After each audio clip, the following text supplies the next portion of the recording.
get paid $31 an hour. I date men above my caliber. So right now, I'm at $70,000 a year. He got to be at $100,000. Okay, Why would I want a man that could barely provide the same lifestyle that I could provide for myself? I want you guys to learn 3 things from this video that you just watched. 1, women are hypergamous. Women never date down or look for a man below them or on their level. They always go at least 30% up. 2, she's a selfish woman. What she's saying is her money is her money. His money is her money as well. That means that she doesn't see any addition. That brings us to point number 3. Let's just say she finds a really nice guy that she gets along with, good heart, good everything, but he makes less than her. Let's just say hypothetically he makes $50,000. Now combine that with her $70,000. That's a household that now earns $120,000 a year and live very comfortably together because they're splitting expenses. But her brain cannot comprehend that. All she sees is his money. Stay away from women like this.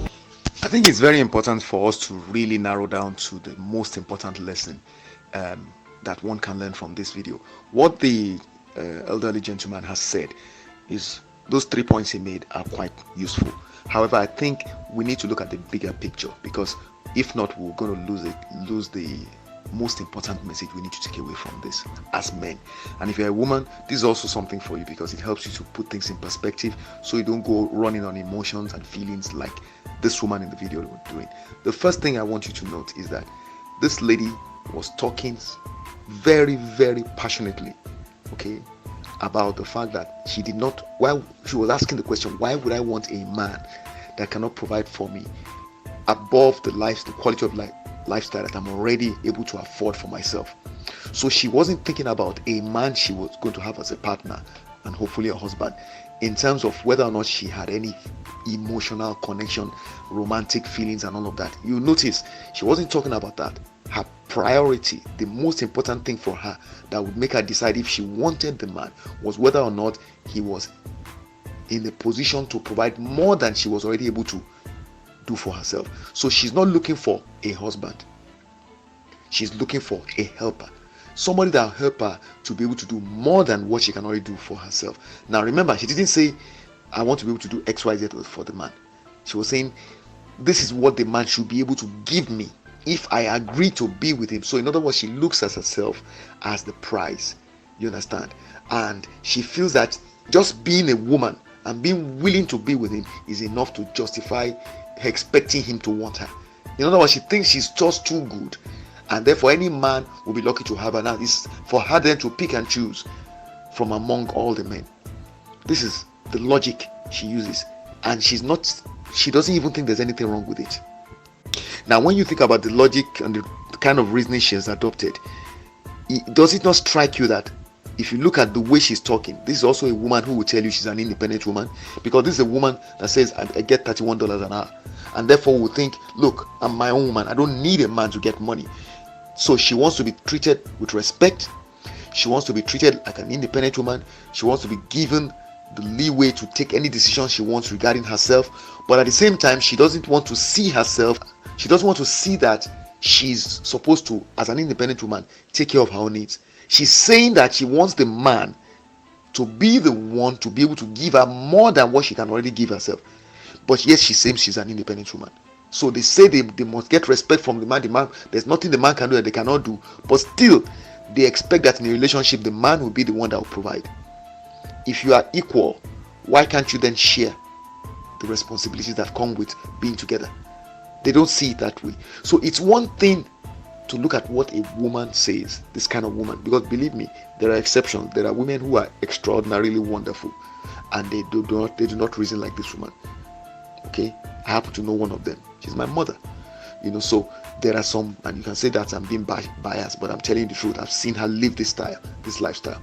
So she definitely understands what it means to be a partner, and she's kind of, in fact, the more I listened at that time before Kevin Samuel passed on, the more I listened to Kevin Samuels, the more I understood that it was my mother.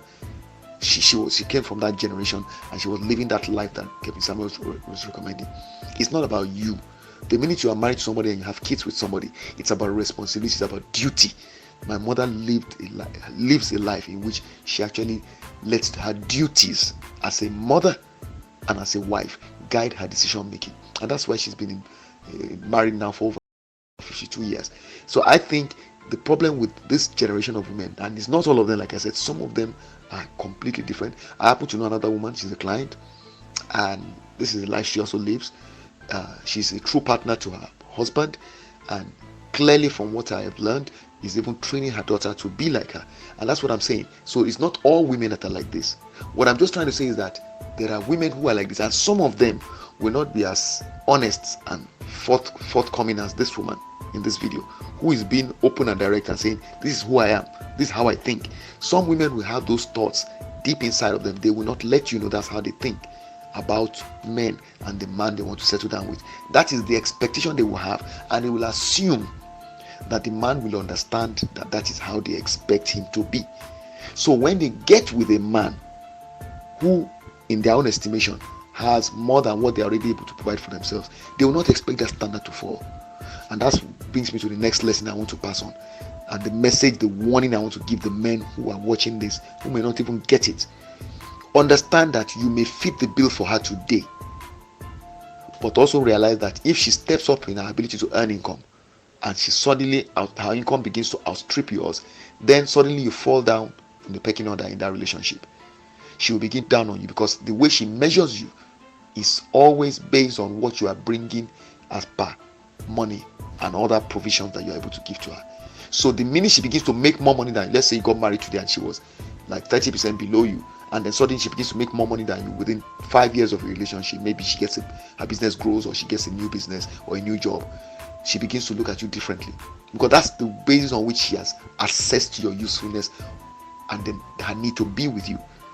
Okay, let's say also maybe it's not that her business moves well, maybe something happens to your business, or maybe you lose your job. It's the same thing. In her estimation, you are worth less.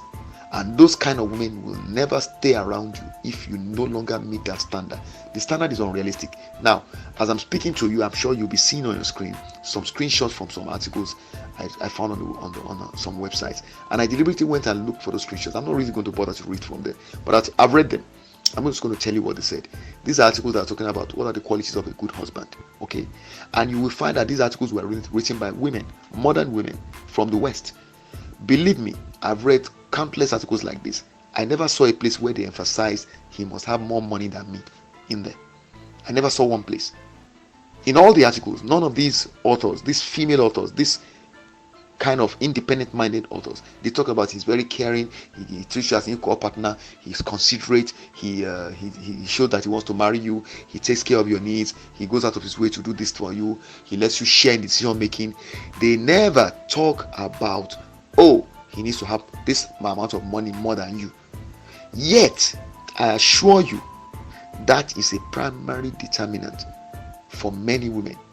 That's one standard they have. It's in their heads. If they don't tell you, it doesn't mean they are not taking it as the priority. They will look at that before any other thing. So all these articles are just feel-good articles.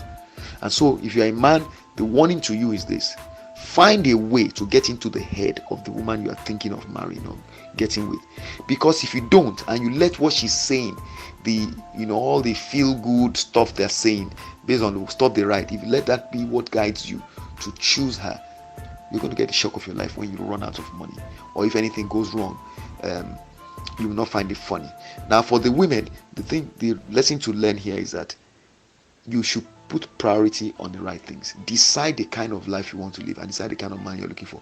Because sometimes when you put so much emphasis on money, the kind of man that will meet your standard with regard to having money and being able to provide for you may not have all those other, the 20 qualities you have on your screen now that are showing on those websites, may not have all those qualities.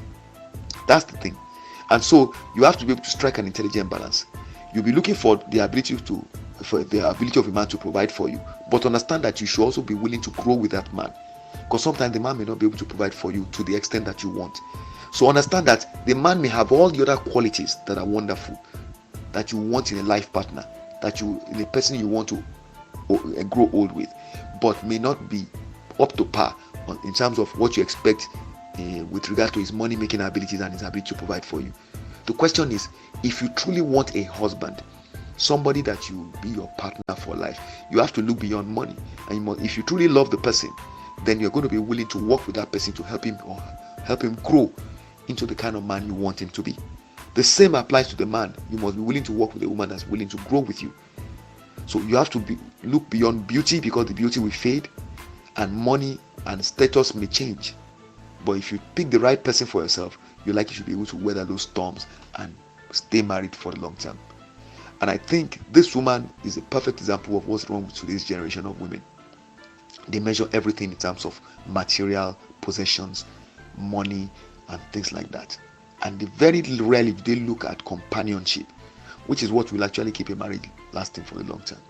All right, so I hope you found this useful. If you have any questions, reach out to me using the contact details on your screen. I wish you well. I get paid $31 an hour. I date men above my caliber. So right now, I'm at $70,000 a year. He got to be at $100,000. Okay. Why would I want a man that could barely provide the same lifestyle that I could provide for myself? I want you guys to learn 3 things from this video that you just watched. 1, women are hypergamous. Women never date down or look for a man below them or on their level. They always go at least 30% up. 2, she's a selfish woman. What she's saying is her money is her money. His money is her money as well. That means that she doesn't see any addition. That brings us to point number 3. Let's just say she finds a really nice guy that she gets along with, good heart, good everything, but he makes less than her. Let's just say hypothetically he makes $50,000. Now combine that with her $70,000. That's a household that now earns $120,000 a year and live very comfortably together because they're splitting expenses. But her brain cannot comprehend that. All she sees is his money. Stay away from women like this.